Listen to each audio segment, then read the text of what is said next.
Hi, thank you for joining me here on the YouTube channel. What we wanted to discuss today is really vitally important for the future of boxing, many would say. And it's the big fight which is coming up between Mike Tyson and Jake Paul, an experienced former world champion against a YouTuber who has boxed just one boxer and he lost.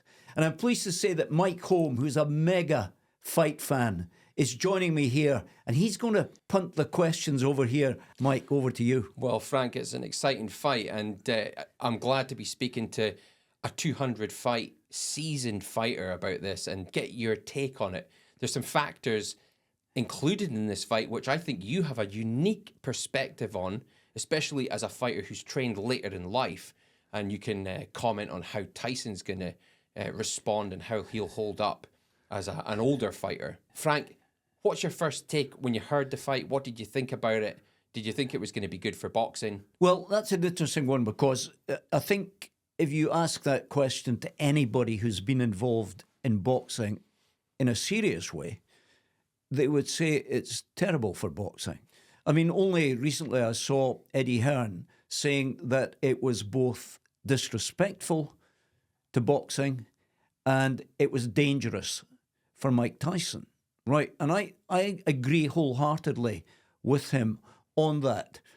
It's not good for boxing because it takes boxing more and more, deeper and deeper into the realms of the circus, into WWE territory, where guys like Hulk Hogan and all these other guys that I've never heard of, but I've seen occasionally on YouTube, they have made themselves into these kind of characters, like they're actors who throw themselves about the ring.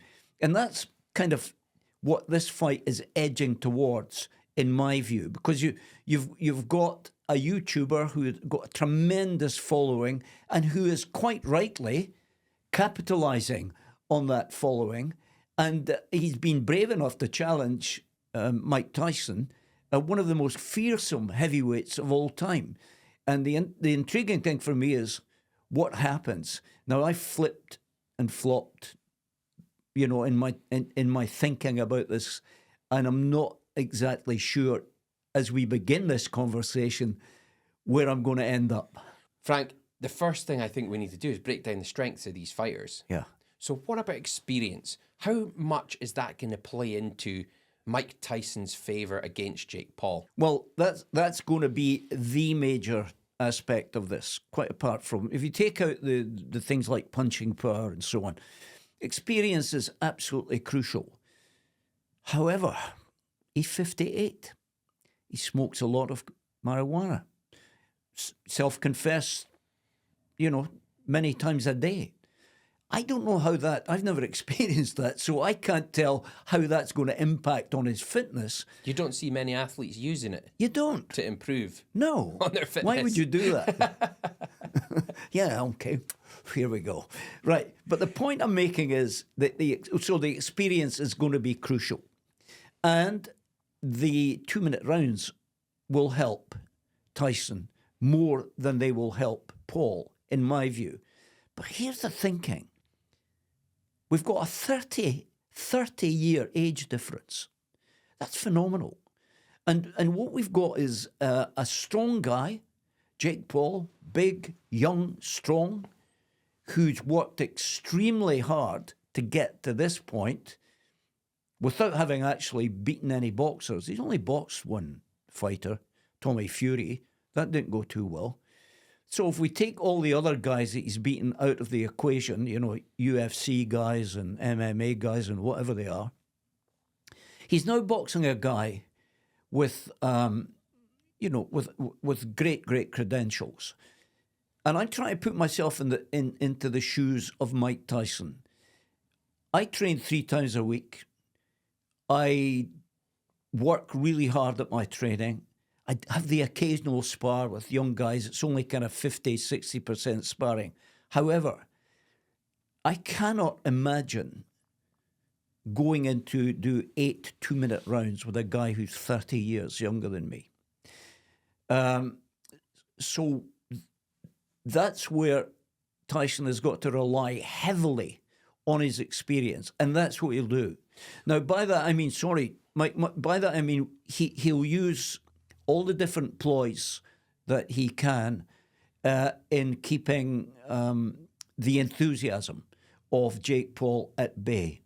He'll wrestle, he'll pull, he'll push, he'll hold, in my view, until he feels the time is right to kind of unleash his big gun. So I think his aim is to start slowly, if that's possible for Tyson, is to pace himself through this fight, which he will want to finish strongly.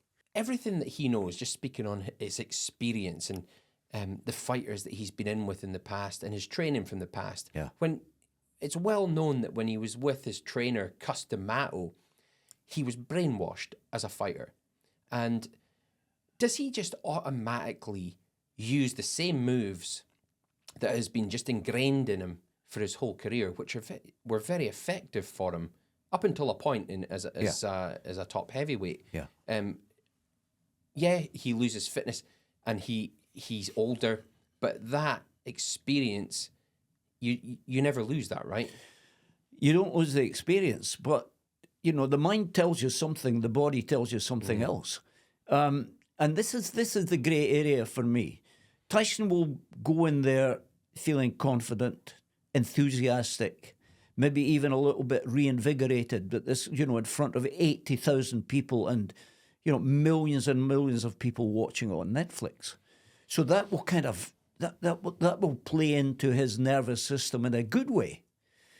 However, once that bell rings, and what you begin to ask yourself is, can my body withstand 8 rounds against a guy who's trying to punch holes in me?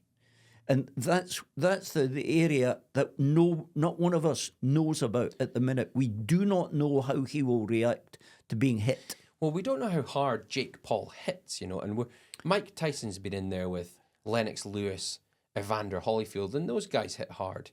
Yeah, but he's done that decades ago. This is what I want to know, Yeah. And being older, does it kind of put it on a par?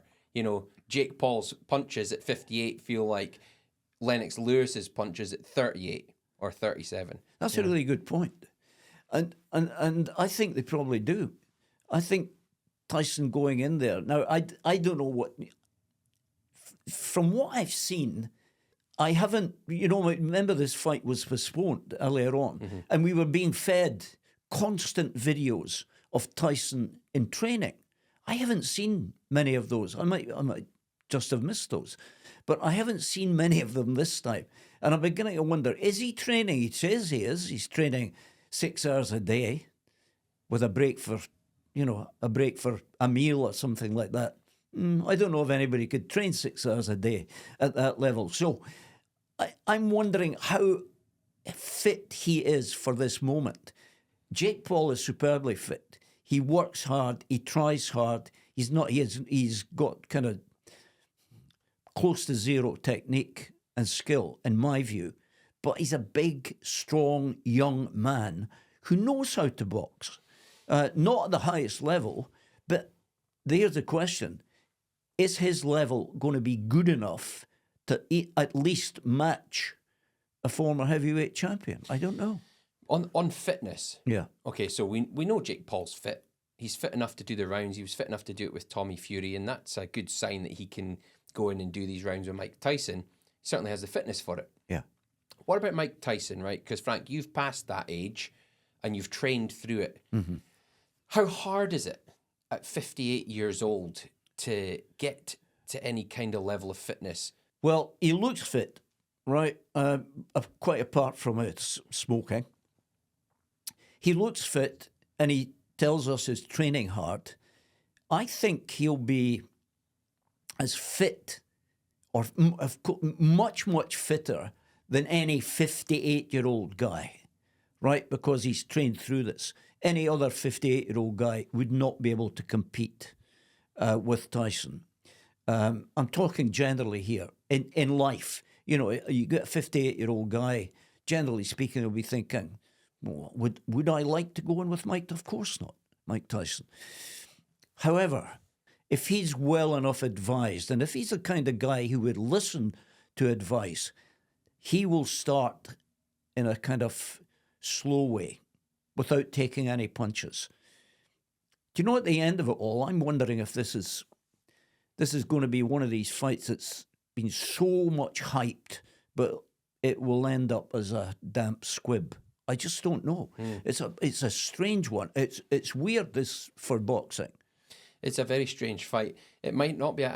My big worry with this one is that something unfortunate, dramatic happens, as has happened in a lot of Mike Tyson fights. Yeah. You know, maybe, I'm a big Mike Tyson fan, but he quit on his stool in his final fight, which was sad to watch. He's bitten someone's ear. Yep. There's been all kinds of carry on in the build up to fights, and I think he's a different person now. But mental strength and discipline, does Mike Tyson hold it together? Jake Paul's known for doing wild things as well, and could he antagonize Mike Tyson? That's also a variable in this fight, and I think the fans would love to see a good, like, respectable toe-to-toe, but we might not see that with these two. We might not, and that's an interesting point you make, because Jake Paul has the capacity to anger Tyson with many things that he could do. I mean, can you imagine it? Say, here's a scenario where Jake Paul hits Tyson with a 3-punch combination. Is Tyson going to sit back, as he should do, and think, okay, I'm not going to show that he's affected me adversely in any way. I'm going to come back and I'm going to nail him. But Tyson's the type of guy who might overreact to that. And, you know, an angry fighter is an easier fighter to go in against if you're experienced. Jake Paul doesn't have that experience. I don't know how Jake Paul would cope with an angry Mike Tyson. Mm-hmm. And that's where, going back to your point, that's where we might see a kind of gloves off situation and an all in. Who knows? I mean, it could end up as a mega street fight with boxing gloves. You know, it just, if Mike Tyson can contain his anger and his discipline and his shape, then he'll be fine. But if Paul kind of extracts that from him and starts taunting him and speaking to him and all that kind of stuff, you never know. That might be part of Paul's kind of makeup going into this fight. Another thing that might play into this is size and weight, right? So Mike Tyson last time out against Roy Jones, 220 pounds. Yeah. Jake Paul probably will come in about 230, maybe a little bit more, 5 kilos, 10 pounds in it. Will Mike Tyson be worried about size and weight? Or does Jake Paul, do you think he'll come in heavy because he thinks he needs it? I don't think he'll be worried about that, really. I don't think he's the type of guy. He never worried about it before. You know, he was never the biggest heavyweight. But going back to something you said earlier, Tyson's career went off the rails with the biting incident and one or two other similar things. And they went off the rails. You mentioned Cus D'Amato. He held him in check, right? As soon as D'Amato died and Tyson found himself, you know, at the feet of other people like Don King, he was very badly advised and he was poorly influenced. And his career went off the rails. Now, latterly, Tyson had a terrible end to a career. You know, there were fights where he should have won, but for whatever reason, was he not training hard enough? Was he not accepting advice? Was he thinking that he knew better than anybody else? And he was diminished in many ways towards the end of his career. Some people might say that, you know, at that he only fought 6 decent opponents is the argument, and he didn't fare too well against them. So this time, he obviously needs the money. He wants the money. There's nothing wrong with that. But then he's also putting on the line the real possibility that here he is as a former heavyweight champion of the world. Many think among the greatest. I will leave that one for the minute. He's putting that reputation on the line against a guy who is essentially a novice fighter. Okay, so we know what it's for. It's for money and the TV audience and the paying customers on the night. I just don't know what he's going to get out of it, because people will say if he wins, well, he beat a guy who's a mug, and if he loses, they'll say, well, yeah, that's a sad ending to your career. They'll feel sympathetic, and either way, he's lost. I want to go back to something you said there. You described Jake Paul as a novice fighter. Yeah. Now, Frank, you've been around lots of boxing clubs. Yeah. And I've seen a lot of amateurs, good amateur fighters. And to be quite honest with you, I've seen some top amateurs that are far better than Jake Paul. Mm-hmm. Way better than Jake Paul. World class. Yeah. If you were running a club one night and you've got your top amateur there and you're just going about your night and Mike Tyson came through the door and wanted a bit of sparring, how would you feel about putting your top fighter in? No, you wouldn't do that, would you? You wouldn't. No, you wouldn't. And that's the thing, because you know that here's a man that has the know-how Yes. to really hurt a fighter. Yeah. You know? That's right. So I know where you're leading me with this. I'm leading you with it. You know, it's like... Well, but you're right. He's so right. dangerous. Even all right, that's an interesting one, because, well, here am I at 78. I train 3 times a week. I've started to try and persuade young fighters to go into the ring with me. I'm not persuading them very hard, not because I don't want to. I'd love it. I do love it. But what I'm thinking about is how they feel. They think, oh, do we hit this old guy, or are we allowed to? Or do you know? So they're maybe kind of inhibited by that.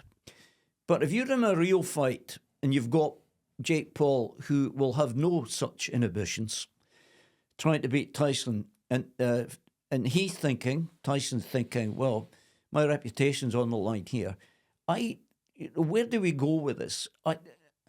I have a hell of a feeling that it could be just a wrestling match, you know, tugging, pushing, pulling, all that kind, and not many clean hits. Now, that brings us to the question, is there some kind of pre-fight agreement? That terrifies me, Frank. Yeah, me too. We're not going to get a proper fight. Yeah. What worries me. Yeah. You know, is what does the contract say? How much does Mike Tyson get paid if it goes 5 rounds, 6 rounds? Does he get paid more if he loses? Does he get paid more if it goes the distance? That worries me, because then it's going to encourage him not to box. I agree. This is the thing. I mean, this is one of the intriguing things about this fight, of course. One of the many intriguing things, and one of the many grey areas that we just don't know how. It's much easier if Tyson's fighting a proper fighter. Much easier to call. But then again, we keep returning to this age difference. 58, fit, strong, big punch, experience, against a guy who's only had one proper boxing match. You know, the more and more, so I flip. I've been thinking, well, the age thing is going to be a major factor. 30 years against a guy, Jake Paul, he could still box. Okay, he's strong, he's big, he's heavy, he's got a reasonable punch. My big worry is that the whole reputation of professional boxing, or what's left of it, of the reputation, is going to go down the plug hole with this one if Tyson gets beat. What would have to happen to protect the reputation of boxing? Tyson needs to certainly win. Just wipe him out, kind of. Yeah, preferably. Yeah, but if you, I mean, that's the bottom line. You know, you've got to win. It's 8 2-minute rounds. Okay, can he manage that? Yeah, but he's got to pace himself. He knows that he hasn't got to go too hard and fast in the initial rounds because he'll just blow up. That's been his style. And, you know, he was kind of, a lot of people have called him a 4-round fighter. Yeah. And he never tended to win much beyond that. But No. maybe that was just because he hurt guys so bad in the first four rounds. That's what I was going to say. Because usually by then, he'd finished them off. The punches, not just the punches, but he's a relentless guy. He wouldn't leave them alone. He was like on top of them all of the time. So these big guys with the longer reaches and the height and so on would try to keep him at the end of the jab. And they could only do that for so long. But eventually, he would just keep walking forward and forward and forward until psychologically they thought, oh, my goodness, I can't keep this guy off. And they wilted under the pressure.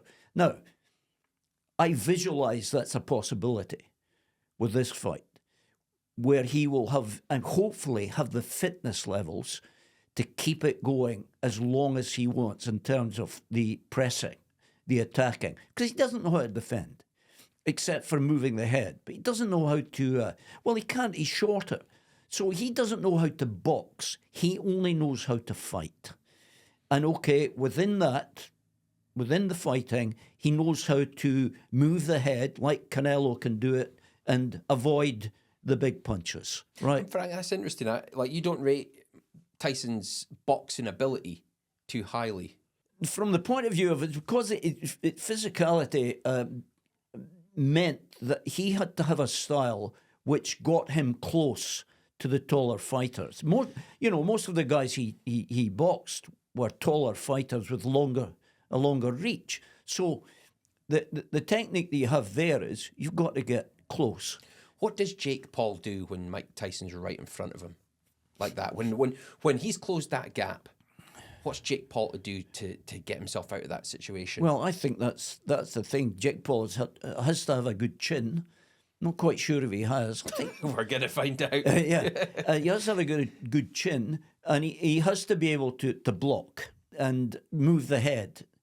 And if you move the head, it gives the opponent a difficulty. How do you catch a moving target? So if you're punching and moving, and even keeping on the back foot and dancing a little bit out of distance, hoping that Tyson will tire with his constant attacking. And if he's punching fresh air much of the time, then he will tire. And this is what Jake Paul's strategy probably will be. Let him blow himself out and then take over in the last maybe 3 rounds. Well, Frank, you've had a lot of fights. Have you ever come across a fighter with that unusual style of Mike Tyson's? Off the top of my head, no, because I was usually the other guy. Because I'm not the tallest, lots of the times I boxed guys, certainly in Central Eastern Europe, when I boxed in Bulgaria and Romania and East Germany, as it then was. These were rangy fighters, taller, long left jabs, trying to keep the shorter guy at bay. And your job was to try and get under that jab. And that's, Tyson built his career on that style of fighting. Get under the jabs, damage to the body, and that's something we haven't touched on. Tyson will try and slow his opponent down with body punching. So when he gets the chance, even if it's Jake Paul against the ropes or in a corner, he has to make capital by going to the body. The great thing about Tyson used to be, body, head, body. You never knew where the punch was coming from or what part of the body it would hit or the head it would hit. So that's something that hopefully he still remembers how to do. What does it feel like to take a heavy body shot like that? Oh, how can Jake Paul hold up to these heavy body shots? It's a killer. It really is a killer, and certainly in professional boxing, and Mexico, their style of fighting is very much like Tyson's style of fighting. They're close range fighters. You rarely see a long range Mexican fighter. They want to stand toe to toe, and it's like the battle of the killers. Tyson's like that. Now, and the thing about professional boxing is The referee seems not to bother about blows to the kidneys, right? That happens a lot. You see guys that will go round the back and they're aiming for the kidneys. That is debilitating. And that's where Tyson maybe holds the upper hand. How much of a sickening body shot is power? How much of it is timing and experience? Oh, it's power. But the timing is key, because you have got to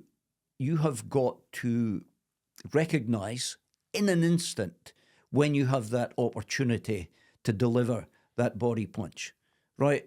It doesn't just happen. You've got to react and respond in the blink of an eye to punish your opponent. If he throws a certain punch and you see the opportunity to take advantage of making a miss and then penalising him for that, it's all done in the blink of an eye. And this is the thing about boxing. It's instantaneous. You've got to be able to position your feet, body, hands, head, everything in an instant.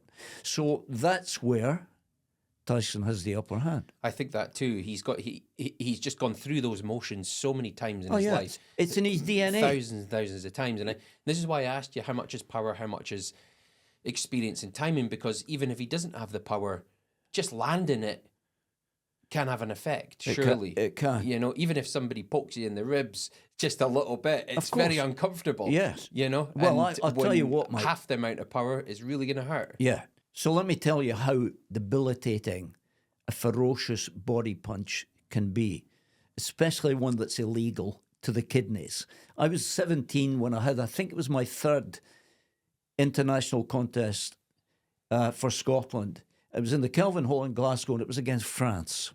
And the champion of France was a guy called Jean Cotteau, and he was 27. And he was squat, and he was built like a bulldog.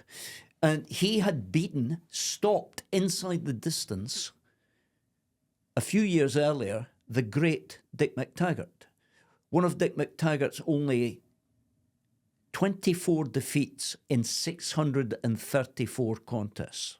Right, he had stopped Dick McTaggart, and I'm facing him, and it was fine. An hour and a round and a half, went by, and I peppered this guy with left jabs all over the place. It was one of those nights where everything went right for me. I was right on my game until this guy, so clever, the referee is on my left. And this guy, Spot, obviously notices that, and he's in front of me, and he throws a long, looping left hook to my body. Except it wasn't to the target area, it was round the back onto the kidneys. I thought I was going to die. My legs went to jelly. I fell to my knees, one knee, and I thought, I can't breathe. This is what... I've never experienced just that took before. the wind right out of you. Oh, yeah. And I remember it vividly because everybody was shouting, it's a kidney punch. But because the referee was on that side, he didn't see it. Right. And so I took an 8 count, got up and boxed on. But of course, I couldn't breathe. I couldn't move. My legs were like like concrete by then, stuck to the ground. And eventually the referee said, I think you've had enough. I think I said, yeah, I think you're right. It's enough for one night. But so, back to Tyson. What if he hits Paul with these kind of punches? Do you know, I actually think, Frank, if there's any foul play, it's probably more likely to be Jake Paul with a foul play, because he's a bit of a maverick, he's a bit of a wild card. But what I'm saying is, in America, in boxing, that wouldn't be considered foul play. That goes on all the time. I watch these American fights, even in world championship level, and you watch them go, whoa, that was a kidney punch. And the referee is not interested. It's all part of the boxing game out there. They let a lot go, and I think, actually, it's...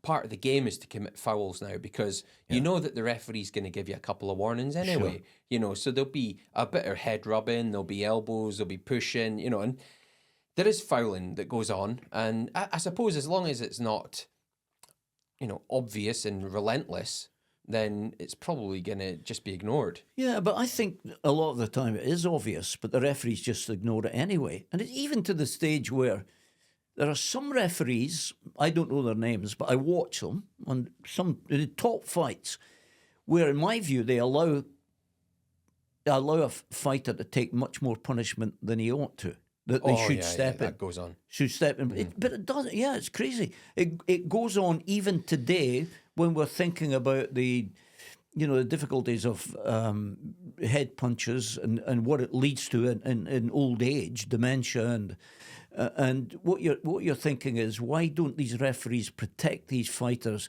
more quickly in a fight when it's clear that they can't recover? So that we're throwing in lots of potential scenarios here for this fight. It's so intriguing in many ways. But is it good for boxing? I don't think so. What would be good for boxing is if Jake Paul fought a genuine, legitimate, current heavyweight. If he's going to come in and fight heavyweight, if he's calling out Saul Alvarez and who else is he calling out? I don't know. I've lost track. Calling out probably Daniel Dubois and Alexander. Yeah. He's calling out everybody. Yeah. But okay, fight a genuine heavyweight then. Come in. Do you remember Curtis Woodhouse, who was he was a footballer? I think he played for Crystal Palace. Yes. He was on a multi-million-pound payroll, and he wanted to be a boxer. And he actually came in at the very bottom. He was earning millions as a footballer, professional footballer. Came back in at the very bottom, registered as a British professional fighter, and he ended up winning a British title, I think. Yeah. But he went all the way through the ranks, and he earned a bit of respect. Yes. Whereas Jake Paul's, he's fought a heap of guys, one boxer to date. Yes. And he's calling out all the best fighters in the world. Yeah, well, that's a crazy thing. But listen, it's offensive. Yeah, but he's not at fault for that. I'll tell you who's at fault. The world organisations, the WBO, WBA, and WBC. Why are they allowing this kind of stuff to go ahead? It's like, and we go back to something I said earlier, where Eddie Hearn had said it was dangerous and disrespectful. But Eddie Hearn's been around boxers who have been, he's promoted disrespect to boxing. And if you look at, for example, the Tyson Fury fight with Francis Ngannou gets beat. You got these people who don't know much who are saying, well, I thought he won. He didn't win. He never came close to winning. Fury took him too easily. He thought he was going to be a mug and would be knocked out. He looked like he didn't train at all for it. No. But what we got is the unbelievable situation where Ngannou was then, after that one fight, one defeat, was then made number 10 heavyweight in the world. And next fight, Anthony Joshua. Yeah. And you're thinking, how did that happen? And why did it happen? More importantly, why did it happen? Well, because there's money involved.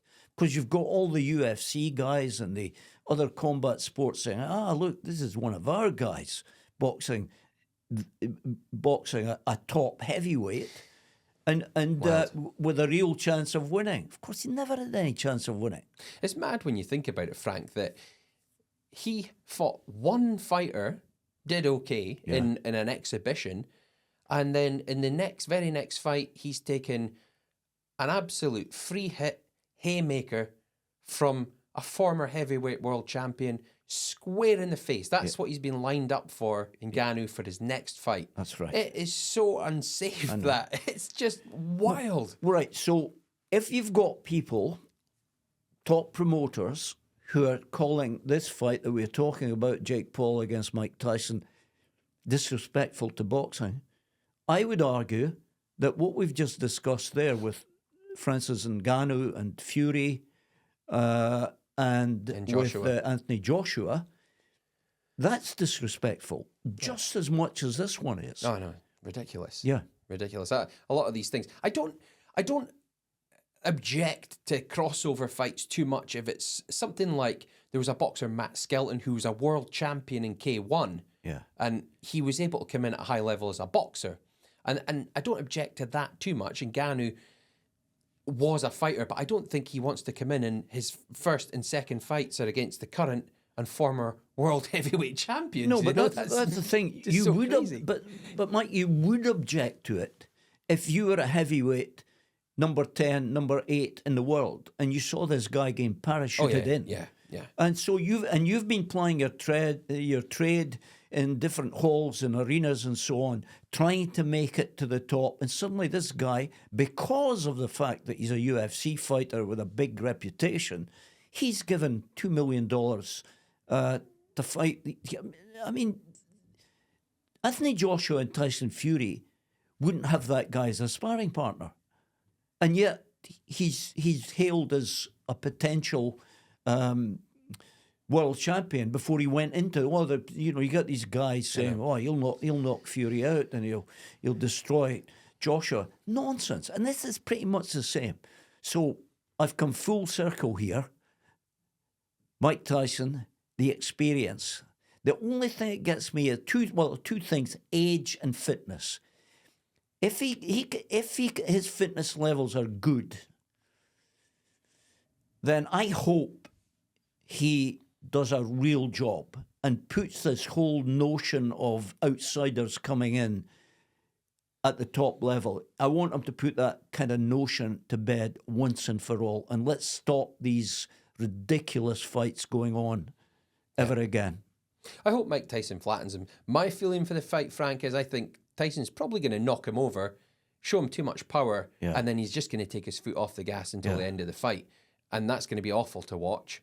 I don't want to see it, but I think that's what will happen. It reminds me of when he did an exhibition with the South African fighter T-Rex, they call Corey Sanders. Oh, yes. He came out, flattened Corey Sanders in the first round, and then he immediately took his foot off the gas, and they just coasted towards the end. And didn't we get something similar with Roy Jones? Roy Jones, where it was just like... Roy Jones couldn't even stand there with Tyson. He was knackered. Yeah. He was knackered and we're thinking, fighting Tyson. And so what you've done is you've mugged all these people who paid to see that, thinking, believing, hoping that they were going to get something special to see, when in fact they got this damn squib that I'm afraid that is going to happen again. Whether they just kind of go through the motions and Tyson gets the verdict at the end, or worse, it's a draw. Nobody wants a draw. No, it's a draw. No. Well, Frank, all things considered, right, let's just say that they do have a proper fight and there's no dodgy contracts or nobody's carrying anyone else. Sum up, who's going to win this fight? Well, who's going to win and who I hope will win? I'm hoping Tyson wins for the sake of boxing. But I'm rather afraid that if he blows up, if his fitness levels aren't great, I'm rather afraid that he will be beaten on points, or worse, do something crazy and bring the whole thing tumbling down into disrepute. But I'm hoping that he will win. 8 2-minute rounds. I'm hoping he can pace himself and win this fight, and in the process hurt Jake Paul enough for Paul to think, right, okay, I've tried boxing, I've fought 2 boxers and I've lost, I'm going to take a step back now.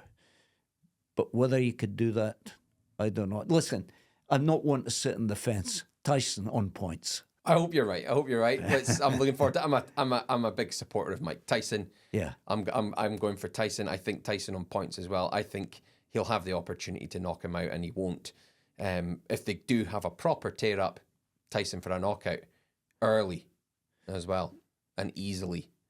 Yeah, the knockout could come. I don't think early. I think Paul will be too wary, right? And I think he'll be thinking, despite what he might say, despite all the bravado and all the hype and all the pre-fight stuff where he's told Tyson what he's going to do to him, he will be a bag of nerves because he knows he's fighting, one of the modern greats, so we say. in heavyweight boxing, who will be relentless, who's an attack dog, who will never give up until he tries to put Paul's chin to the other side of the room. So Paul will have that all in his mind. This will make him extremely wary and apprehensive. You could argue he could be scared. All right. Well, it's only 1 week to the fight, so we're going to find out real soon, Frank. Yep, look forward to it. Yeah. There we are then. Mike and I have got a good chin wag. I think we've raked over all of the coals surrounding this big fight. We call it a fight. God, I hope it's not a disappointment for all these people who are looking forward to it. Boxing's reputation is on the line here. If Jake Paul wins, goodness knows what's going to happen to the fight game. Thanks for joining us.